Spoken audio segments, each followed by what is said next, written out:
This is Jay Teaches Reading for All.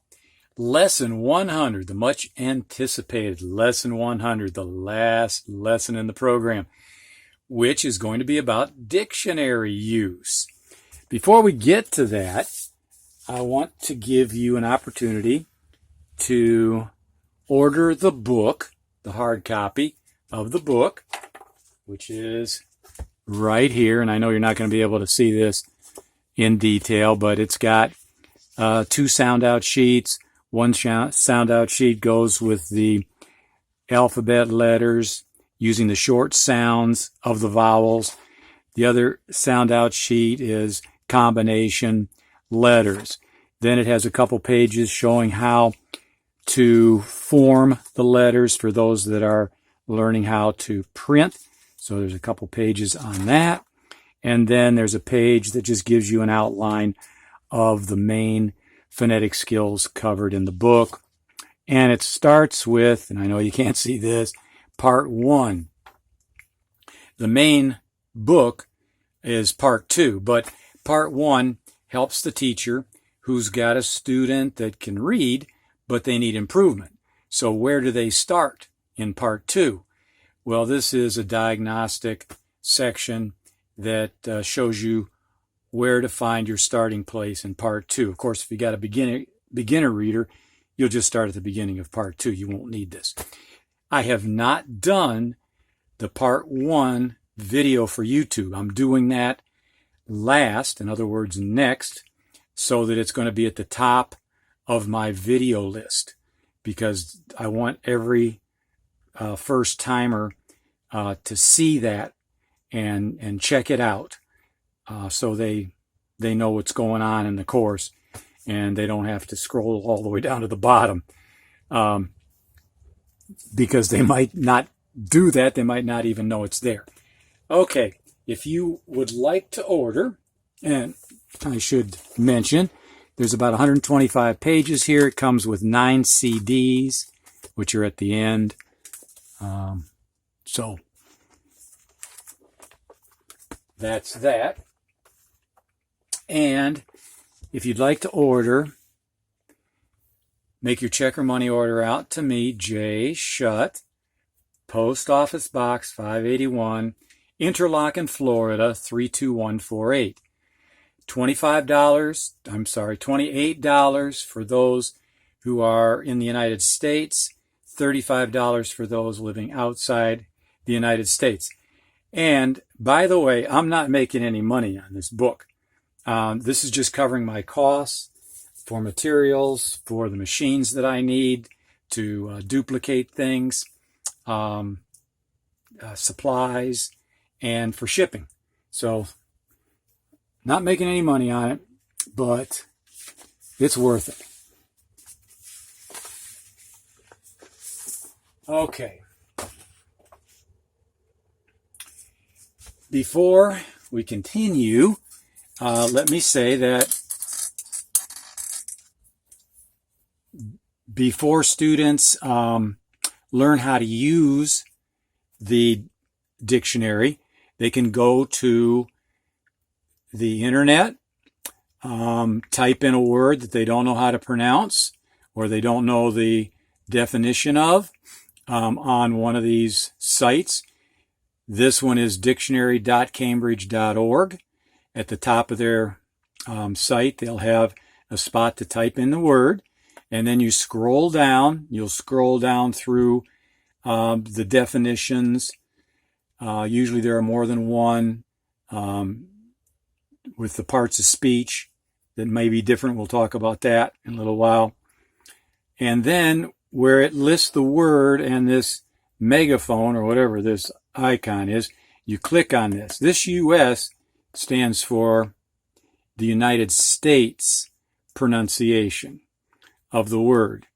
But again, they're not taking dialects into account. They're just using what they consider to be the most common rendering of the word. So be aware of that. Then an easier website to use is my favorite, because it's got J in it, howjsay.com. and you'll see right away this place where you type in your word, and then you'll click on the megaphone, find out how it's pronounced. Then you can click on define, and you'll come up with a page with the definitions and the parts of speech. And then if you want it translated, the pronunciation translated into a foreign language, they have Chinese and French set to go. Just click on one or the other. Or you can click on the down arrow, and they have a list of probably every language in the world, so you can hear the word pronounced in some other language if you care to. All right, but once you learn how to use the dictionary, you don't need to do that. And we are going to begin learning how to use the dictionary. And in order to understand what's in the dictionary, you need to know parts of speech. And parts of speech tell us how different words in English are used. And one part of speech is the noun. And nouns are persons, places, or things. Now, things incorporate ideas like, knowledge. For example, you could say, he has a great deal of knowledge about the South Pole. And that generally falls in the category of a thing. Also, an emotion like fear or love. This is a noun, and it falls into the general category of thing. An example sentence, Bob ties his shoe in the park. Bob is a person. Shoe is a thing. Park is a place. So, examples of each one. In the dictionary, a noun, a word that is a noun, will be abbreviated N. Then there's the pronoun. A pronoun stands for a noun. It's used in the place of a noun. It represents a noun. And the abbreviation in the dictionary is PRON.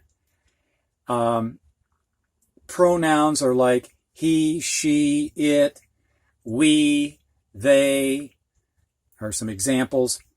Sample sentence, she sees it there.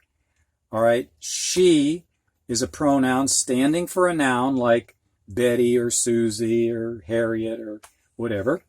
And it stands for something. Let's pretend it stands for wall, or it stands for, bug, and there stands for a wall.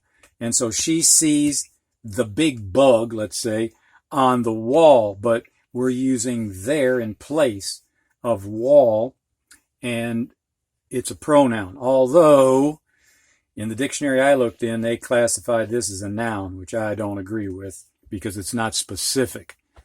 But anyway, they did it. So, that shouldn't throw you for too much of a loop anyway.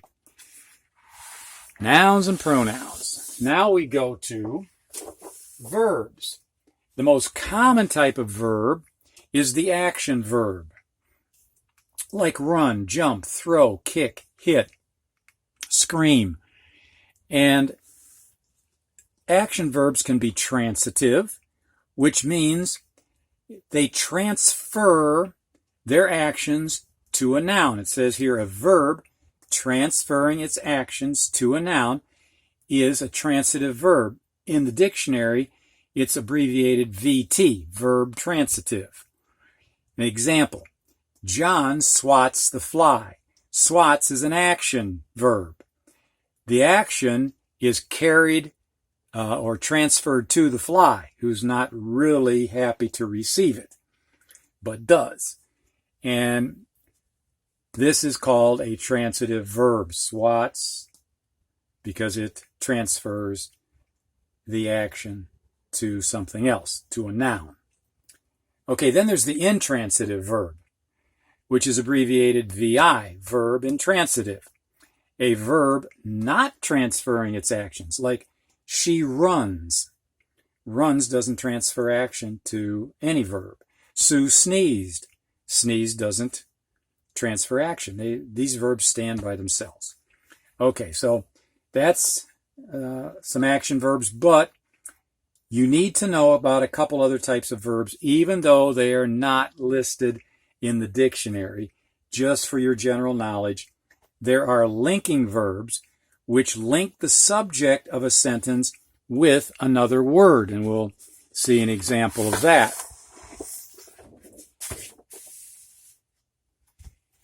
Is, in this sentence, Al is tired, links the subject to something else that describes the subject. And therefore, it's called a linking verb. Some examples: is, like Al is tired, we are tired, he was tired, they were tired, I will be tired after running 10 miles. He will become tired after a while. They appear to be tired.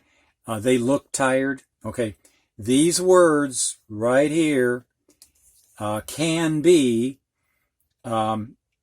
linking verbs. Now, they can be also, some of them, this top line especially, helping verbs. And helping verbs help explain more about a verb.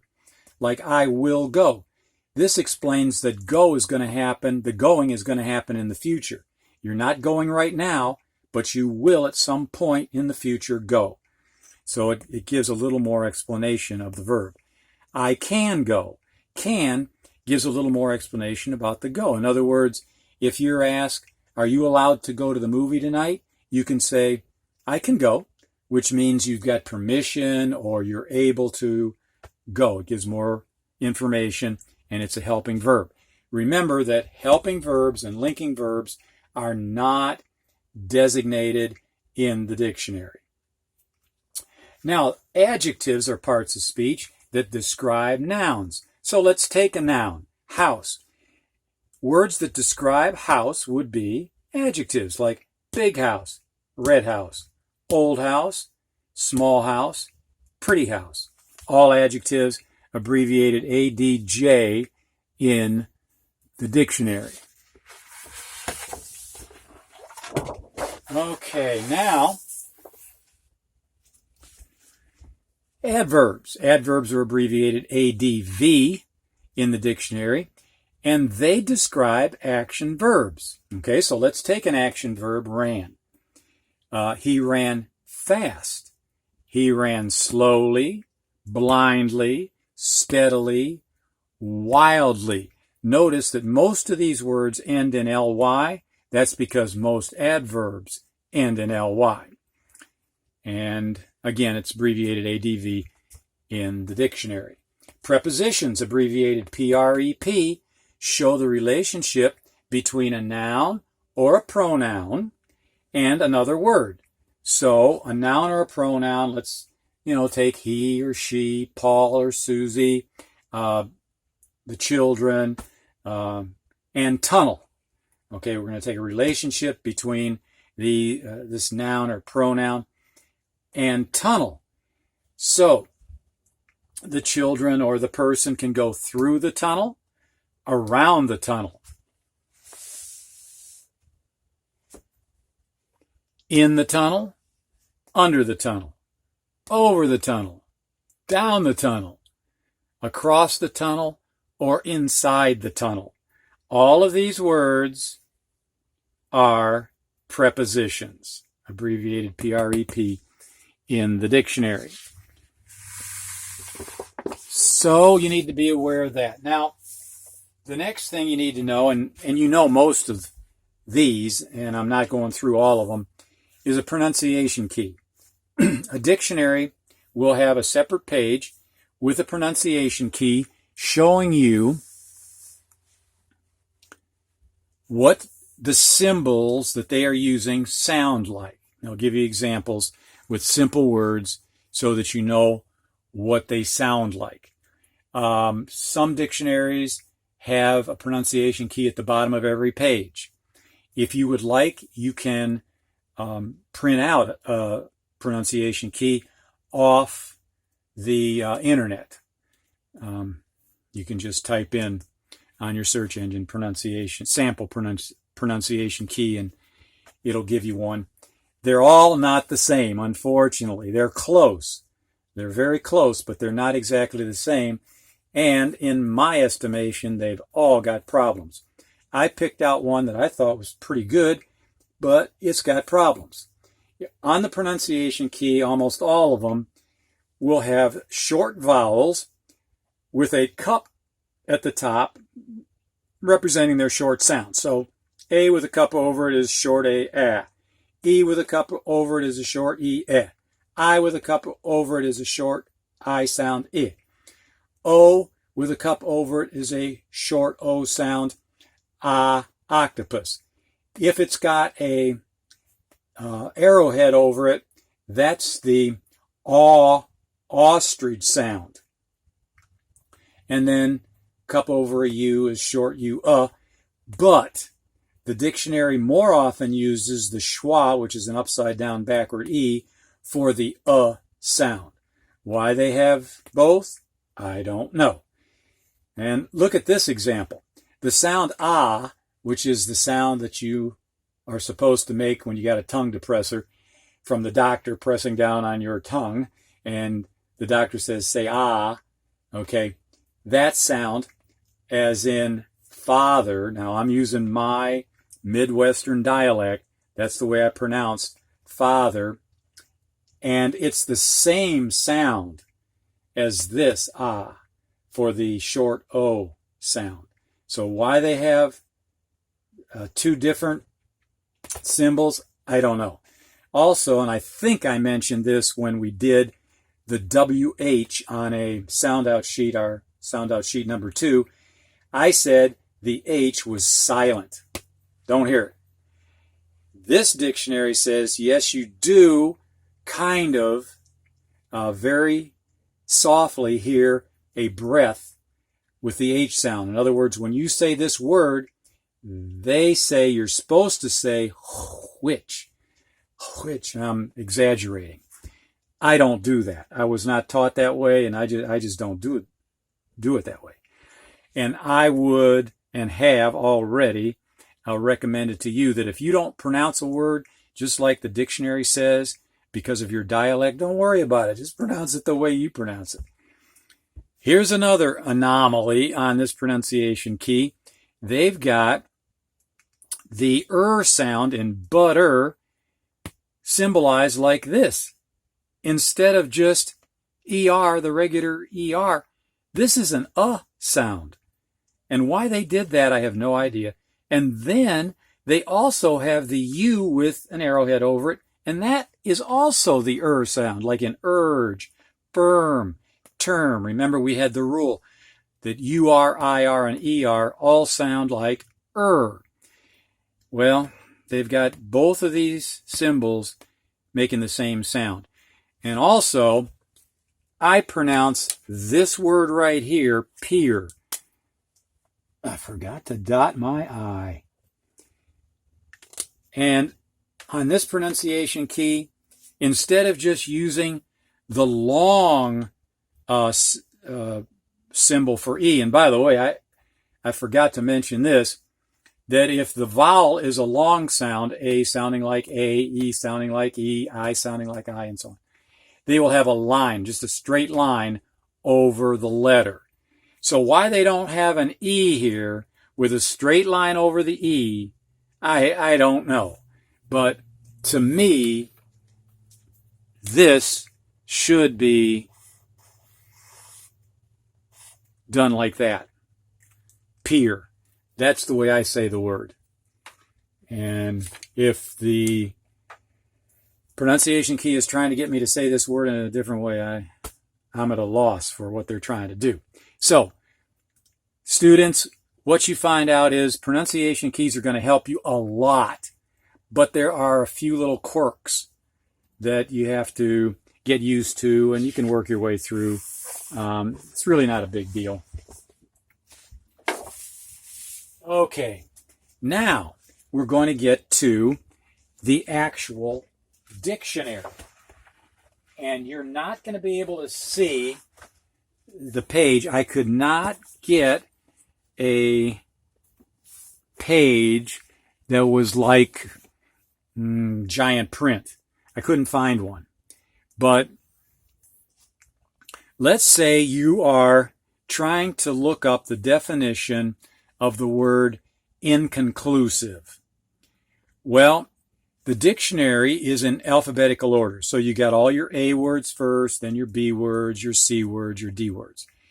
So you have to turn in the dictionary to the I section. And then in the I section, they're listed in alphabetical order.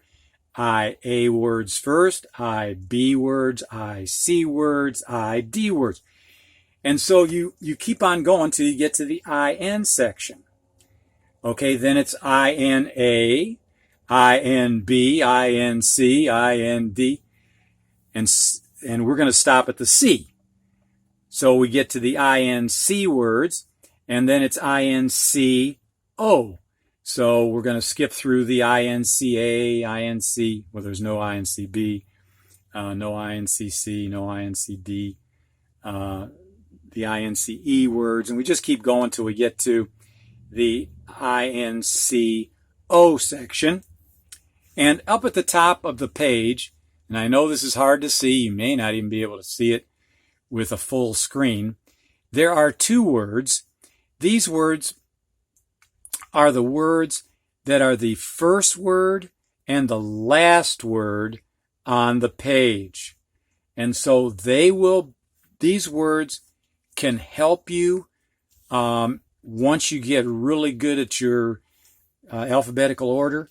They can help you. You can just look at the top and you can see, oh, my word's on this page. So these are called guide words because they guide you to the right page quickly.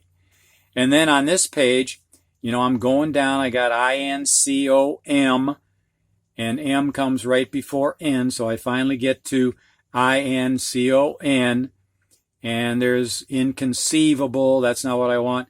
And there, inconclusive. That's what I want. Notice that they break it into syllables, okay? And they show you how to sound it out. In, con, this is the schwa, sound, con, clue, this is the oo symbol, sieve. Now this mark means this syllable is accented or emphasized the most, and this mark, which is not as thick, maybe you can't even see it. Trying to make it a little bit thicker, but it's still not as thick as the other one. This one is accented, but not as much. So you pronounce the word inconclusive. You don't say inconclusive. You don't say inconclusive. Inconclusive. You don't say it that way. You emphasize this syllable the most, this second most, inconclusive. Okay, and then it tells you the part of speech. ADJ, what's that? Adjective. And then it gives you the meaning, which is not conclusive. Let's see, did I knock us off here? Not conclusive or final, not leading to a definite result. That's the definition. Then it gives you some other forms of the word inconclusively, ending in ly, it's an adverb, and inconclusiveness, which is a noun. And again, it falls in the category of thing, but it's, a general thing, not like the normal thing we would think of as like an animal or a book or a pencil or something like that. Okay, that wraps it up. This is a quickie, but I think it gives you a good hold on how to use the dictionary effectively. You should practice looking up 2 or 3 words per day. Just a couple will be fine. And in no time, you will become proficient in looking up words in the dictionary. So that'll help you in independent reading. And I just want to say to everyone, it's been a fun ride for me. Hopefully it's been a fun ride for you. And students, you can continue this fun ride, have a wonderful ride into independent reading, because that's where you are. You are now an independent reader, and you can basically teach yourself all that you need to know. I'm not going to say goodbye, because there is a possibility that I'm going to do a math program, which will start at the basic beginner level, for 4, 5, 6-year-old or someone who has not been taught math before.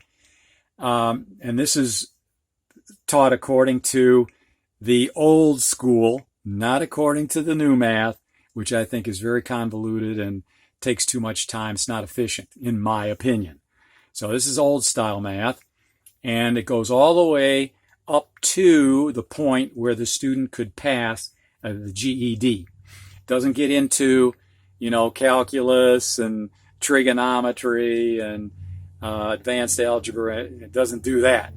But if you finish the course, you should be able to pass the GED in math. So with that, I will say so long. The math program will not get started for 6 or 7 months because I don't have materials together. And also, there may be a program for free online that does what I'm planning to do. And if so, well, then it's there for you that you can use. It's already there. And I'm not going to try to duplicate. But if it's not there, then I think I'll put out a program.